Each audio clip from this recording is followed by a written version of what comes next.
So today on the Science of, we are talking about conspiracists. Conspiracists, so why do they think the way that they do? But why? Well, it's pretty interesting. Getting in the minds of conspiracists, we need to understand that there's something called system justification.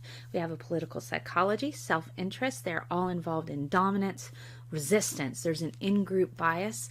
There's some ethnocentrism, homophily, and out-group antipathy. So what exactly is this group justification that we're talking about here? Well, it's pretty simple. Group justification is where the group is self-evidently true, meaning that they are only going to believe what they think they see. They serve their own interests and they develop their own ideologies for justification. They have preference for those who are like them, and they're hostile, prejudicial to those outside of their own circle. They seek conflict, not resolution. They are not looking for correct answers. Now, the thing is we may see a rise in conspiracy theorists as the societal constructs within our own type of system become more threatened, especially with the current administration. So when we're looking at this, what do we mean by something called social belonging? Well, essentially it's this. Conspiracists belong to a super special secret group that has all of the right answers to unlock the secrets of the universe. It is this strong need that is filled easily in this constructive thought. Social belonging is profound and powerful.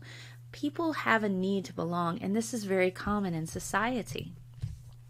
So there's two types of brains. We have suspicious and reflective. The suspicious is automatic, as in danger is near. It's primal fear. Danger, Will Robinson. Reflective is the rational and reasoning system of our brain. Now, what are the examples for this particular thing that I'm talking about? Well, let's say this. If you are in the woods and you hear a twig break, snap, you immediately think, will this hurt me? That's your primal brain kicking in. Your reflective brain usually kicks in at this point and allows you to rationalize if a situation is dangerous or not. The twig snap. Is it a squirrel or is it a bear? That's the reflective side.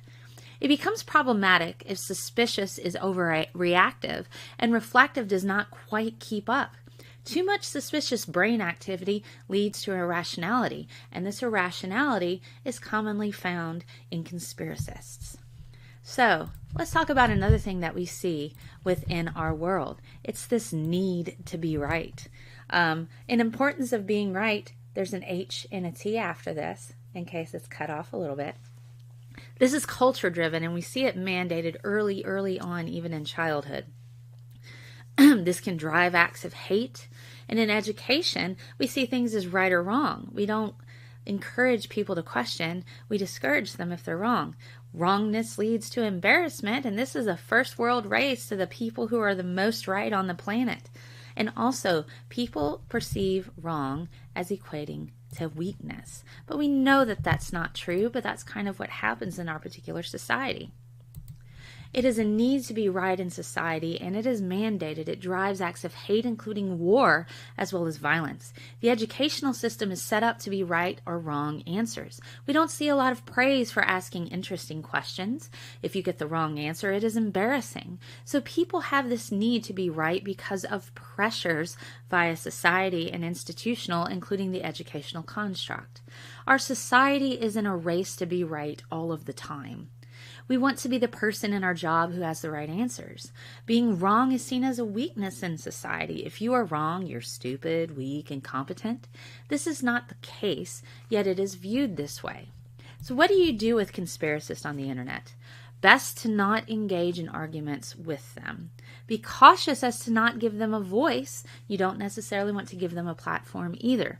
They're not going to believe anything you say, and they're not going to believe any evidence you give them. What you can do is promote correct information, check your sources, and always be positive. And this has been the Science of Conspiracists. Thank you for hopping by. Enjoy Monty and Hannibal's show. You can find me on youtube.com/scientistmail for all of your sciencey needs, scientistmail.com, and on Twitter. See you later. Bye.